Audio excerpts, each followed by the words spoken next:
Hello everyone, welcome to my channel. Last 30 days remaining for NEET 2025.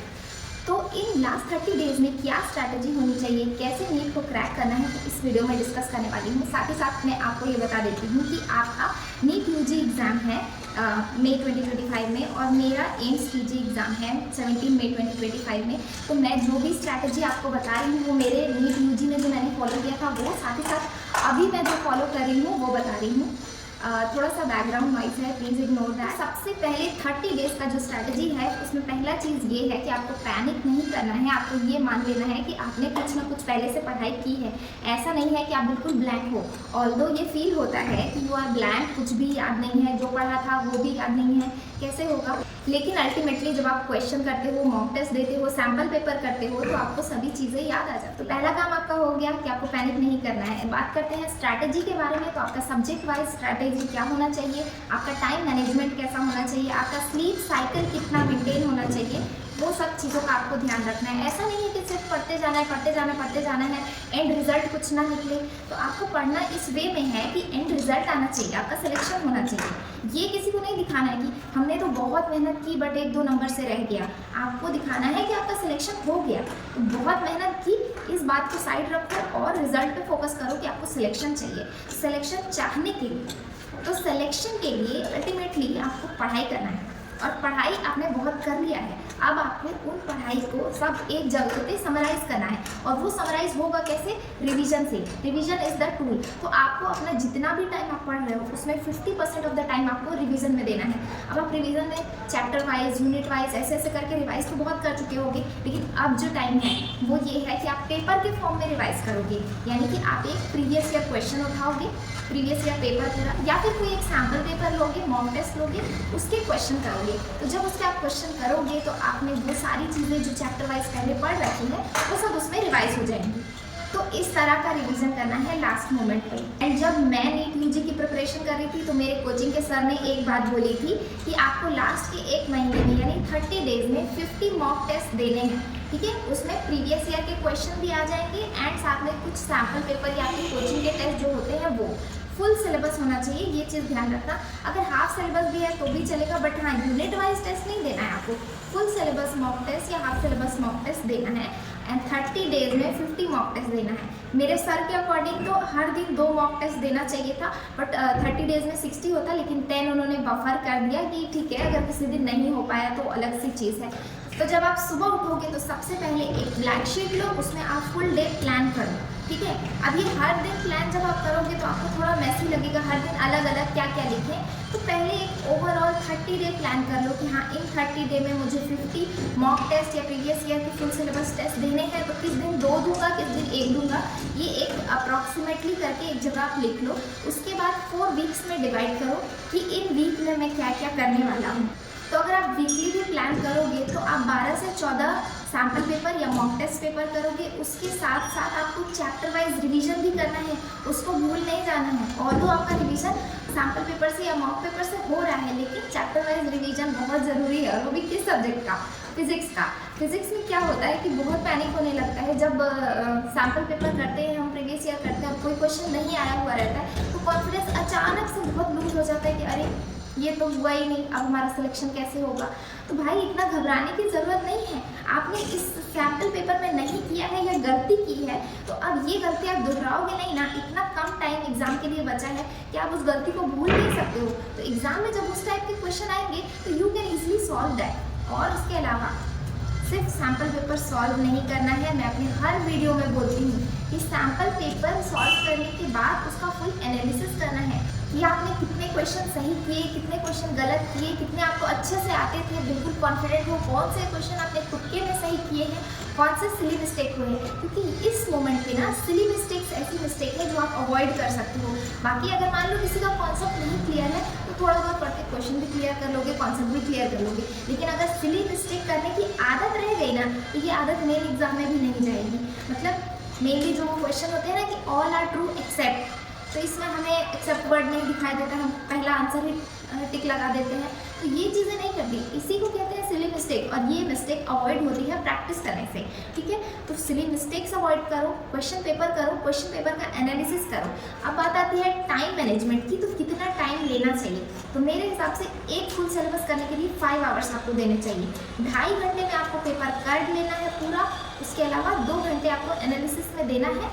आधे घंटे का buffer time है कि आपको एनालिसिस में और ज़्यादा टाइम लग रहा है तो ले लो। उसके अलावा आप OMR शीट ज़रूर से ज़रूर खरीदो और OMR फिल करने की आदत डालो।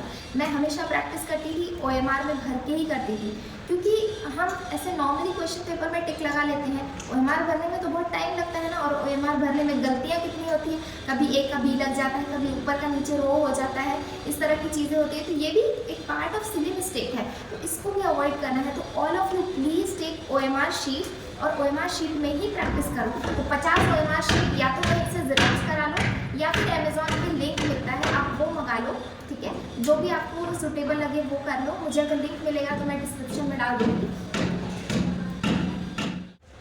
तो आपको OMR भर के प्रैक्टिस करना है, टाइम देखते रहना है, 2.5 घंटे से ज़्यादा नहीं लगाना है एक पेपर सॉल्व करने में, और एग्ज़ाम में भी आपको यही करना है। पेपर सॉल्विंग स्ट्रैटेजी में एक अगले वीडियो में बताऊंगी, बहुत अच्छी स्ट्रैटेजी है जो मैंने फॉलो की थी, मेरे सर ने फॉलो की थी, और वो अपने हर स्टूडेंट को ये बताते थे, और मुझे भी वो स्ट्रैटेजी बहुत अच्छी लगी थी, मैंने फॉलो की, मेरी बहन ने फॉलो की है। I tell you in another video. Now talking about time management, तो एक पेपर करने में आपको 5 घंटे लगने हैं। अगर किसी दिन आप 2 पेपर कर रहे हो तो उस दिन दोनों पेपर ही एनालाइज कर पाओगे। 10 घंटे major chunk of the time जो है आपके दिन का, वो पेपर करने में ही जाएगा। तो फिर आपके पास 2, 3, 4 घंटे जो बचे होंगे, उसमें आपको क्या करना है, बायो का कोई एक चैप्टर उठाओ या 2 चैप्टर उठाओ, फटाफट से अंडरलाइन किए हुए कीवर्ड, हाईलाइटेड वर्ड्स, इमेजेस के नीचे लिखे हुए कुछ पॉइंट्स, या फिर इमेज की जो लेबलिंग है, ये 2 चैप्टर ले लो और उस दिन खत्म कर लो, ठीक है। एक दिन में 2 चैप्टर बायो का NCERT करना is not a big deal. अब एग्जाम टाइम इतना नज़दीक आ गया है कि आपको इतना तो करना पड़ेगा। साथ में आपको फिजिक्स पे पूरा ध्यान देना है। लास्ट के 30 डेज है, तो एक दिन भी ऐसा नहीं होना चाहिए जिस दिन आप चैप्टर वाइज फिजिक्स के क्वेश्चन ना करो। आप फुल सिलेबस क्वेश्चन कर रहे हो, अच्छी बात है, लेकिन कोई एक चैप्टर भी एक दिन में उठाओ और उस चैप्टर के क्वेश्चन करो। भले ही 20-25 क्वेश्चन करो, वो क्वेश्चन कौन से होने चाहिए, जो आपने कभी मार्क किए होंगे, जो आपको टफ लग रहे होंगे, या आपने किसी कोचिंग के नोट्स में जो क्वेश्चन होंगे वो सारे आप नहीं कर सकते। और प्लीज़ फोमो में मत पढ़ना, फियर ऑफ मिसिंग आउट, ये भी कर लेते हैं, ये भी कर लेते हैं, ये भी कर लेते हैं, आप सब नहीं कर सकते हैं। You can not read all, लेकिन अगर आप स्मार्टली पढ़ोगे तो आपका प्रिपरेशन बहुत अच्छे से हो जाएगा। एंड यू नो, ये सारी बातें बताते हुए मुझे खुद को ये रिमाइंडर मिल रहा है कि मैं खुद फोमो में आ जाती हूँ नीट PG की प्रिपरेशन में, कि बहुत सारी चीज़ें हैं, मुझे इन सोर्स से पढ़ना है, इससे पढ़ना है, इससे पढ़ना है, लेकिन अपने आप को थोड़ा मतलब सप्रेस करके रखना है कि हर चीज़ के बारे में नहीं भागना है। जो पढ़ना है उसको मल्टीपल टाइम्स पढ़ना है, रिविजन करना है ना। आपने NCERT पढ़ लिया बहुत अच्छे, तो ये नहीं है कि कुछ और पढ़ लेते हैं, नहीं, NCERT पे ही स्टिक रहो, पेपर NCERT से ही बनता है। एंड केमिस्ट्री के लिए आपको क्या करना है कि ऑर्गेनिक, इनऑर्गेनिक, फिजिकल को 3 पार्ट में डिवाइड करना है। एंड ऑर्गेनिक केमिस्ट्री में आपको क्या करना है, हर रोज 15 क्वेश्चन का टारगेट कर लो कि ऑर्गेनिक केमिस्ट्री के 15 क्वेश्चन हम डेली करेंगे, चाहे वो चैप्टर वाइज हो या पूरे एक जगह। अगर आपके पास पूरे ऑर्गेनिक का एक ही साथ ही क्वेश्चन है तो अच्छी बात है, नहीं तो चैप्टर वाइज उठा लो और 15 क्वेश्चन करो। लास्ट मोमेंट के प्रिपरेशन के लिए कोई ऐसी बुक उठाओ जिसमें हर टॉपिक के कम से क्वेश्चंस हो, 3-4 करके। तो मैंने NCERT at your finger tips से किया था, केमिस्ट्री, फिजिक्स एंड बायो तीनों में। आपको जो सही लगे आप वो बुक ले लो।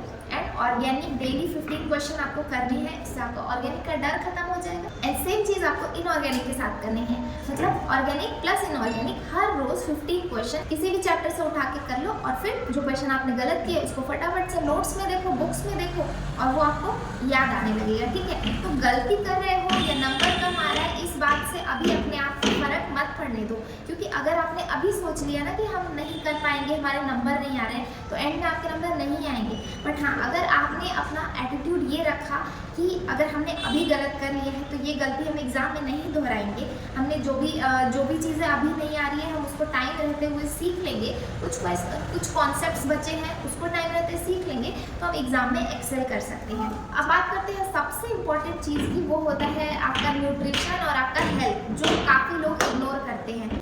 मतलब खाने पीने से क्या दुश्मनी है भाई। लोग सोचते हैं कि हम खाना खाएंगे तो हमें नींद आएगी, तो वो कुछ खाते ही नहीं है। ठीक है, आप बहुत हैवी मील मत लो, बट न्यूट्रिशन तो आपको पूरा लेना है ना। आप ड्राई फ्रूट लो, फ्रूट लो, वेजीज लो, इस तरह की जो न्यूट्रिशियस फूड है वो तो आपको चाहिए ना। आपके ब्रेन को प्रॉपर वर्क करने के लिए तो आपको न्यूट्रिशन फूड चाहिए, तो वो तो आपको खाना ही पड़ेगा। तो आप हैवी मील अवॉइड करो, लेकिन जो भी आपके फ्रूट्स हैं, वेजीज हैं, इन सब चीज़ों को बिल्कुल अवॉइड मत करो। ड्राई फ्रूट्स लो, वॉलनट, आमंड्स, ये सब आप अच्छे से अपने डाइट में इंक्लूड करो। साथ में please focus on your sleep cycle. अगर आप अर्ली बर्ड्स हो तो आप रात में जल्दी सो, सुबह जल्दी उठ के सिलेबस को ख़त्म करो, सुबह प्लानिंग ज़रूर करो। एंड अगर आप लेट नाइट में जाके पढ़ सकते हो तो आप लेट नाइट तक अपना सिलेबस ख़त्म करके लेट नाइट सो। जैसा आपका बॉडी क्लॉक है वो आप वैसे मेंटेन करो। लेकिन एक चीज़ ये है, जो लोग जल्दी सोते हैं, जल्दी उठते हैं, उनके साथ ये होता है कि वो दोपहर का नैप लेते हैं थोड़ा देर तक। तो एग्ज़ाम टाइम को ध्यान में रखते हुए नैप लो। एग्ज़ाम का टाइमिंग अगर आपका 2 से 5 है तो उस बीच मत सो।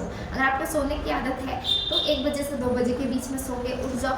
अभी से हैबिट बनाओ रहोगे कि 2 से 5 के बीच में हमें पढ़ना ही है, हमें क्वेश्चन ही करना है, तो आपका बॉडी ऑटोमेटिकली एग्ज़ाम के दिन नींद नहीं आने देगा और अपने क्वेश्चन सॉल्विंग मोड में आ जाएगा कि हाँ ये तो हैबिट है, इस टाइम से इस टाइम के बीच में हमें क्वेश्चन करना होता था, हमें आदत है, हम आज भी क्वेश्चन करेंगे, तो बहुत कैजुअली क्वेश्चन हो जाएगा। ठीक है, तो नींद पे अच्छे से ध्यान दो, न्यूट्रिशन पे अच्छे से ध्यान दो, अपना डेली का शेड्यूल बनाओ, उसको फॉलो करो।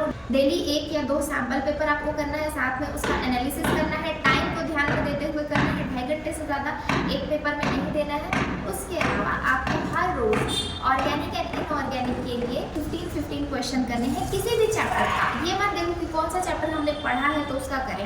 आपने सब पढ़ लिया, कोई भी एक चैप्टर उठाओ, 15 क्वेश्चन करो, काम खत्म। ठीक है, और बायो में आपको क्या करना है, 1 से 2 चैप्टर लेना है एनसीईआरटी का, उसको रीड करना है।